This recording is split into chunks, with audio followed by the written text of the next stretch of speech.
In the last few days, I have been attending a large number of corporate and social functions, annual operating plans that are getting finalized. So there are get-togethers, dinners in which there is social networking that happens, and so is the season of wedding, which brings together a lot of people in their best of outfit.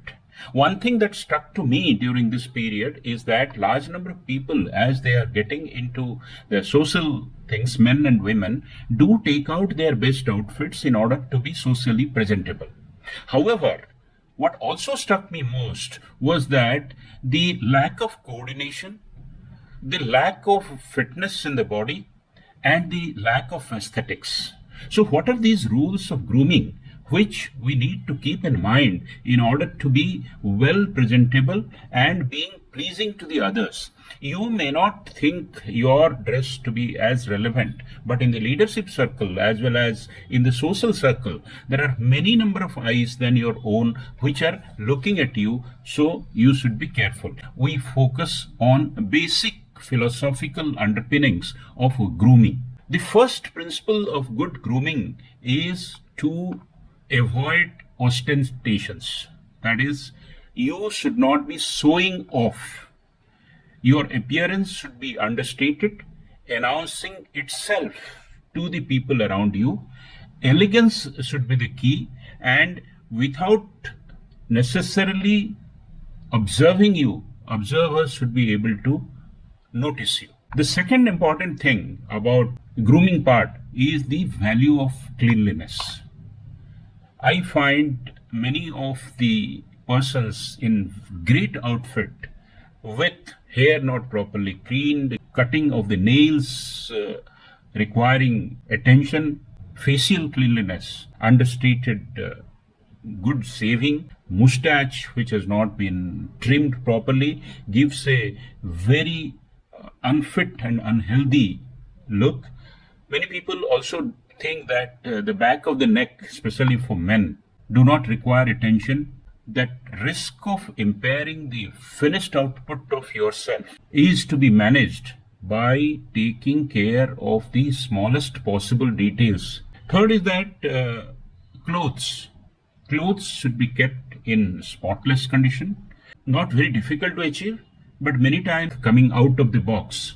Creases that happen because the outfit has been folded and neatly kept and has not been ironed before we start wearing it makes it very, very shabby looking.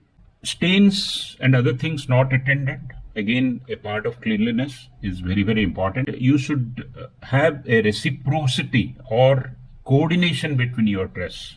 A dark pair of trousers combined with a very dark shirt, or similarly for ladies, the sari not matching with the blouse.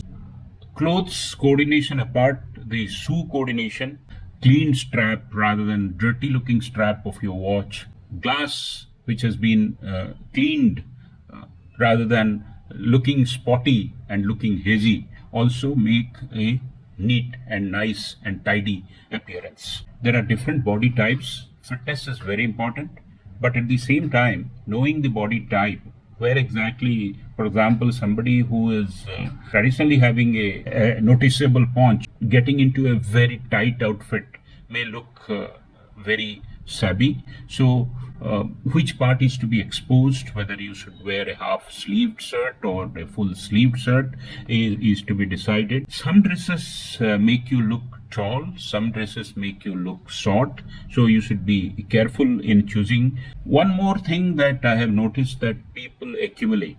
In fact, Ayn Rand, in her famous books, often tells that you should always buy the best that you can afford.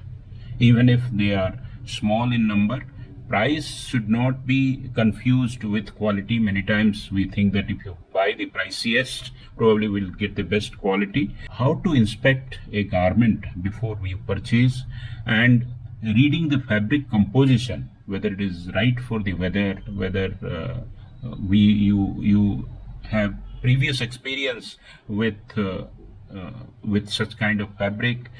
Turning the fabric inside out are some of the tips that are required to be kept in mind. Always make a mental picture of your wardrobe and the outfit, and consider the entire outfit which you are buying as part of the whole ensemble rather than a piece by itself. Each item should be complemented for the rest, with which shoe it will go, with which trouser it will go, and if you do not have the complementing one, do go and buy it. Please do not equate conformity with conservatism. But there are some codes which are typically required for occasion, which are required for a gender, which are required for your social status. That conformity need not be called conservatism, because conservatism meaning being very foolhardy and not playing around within the boundaries that has been set. Last but not the least, enjoy yourself with your outfit.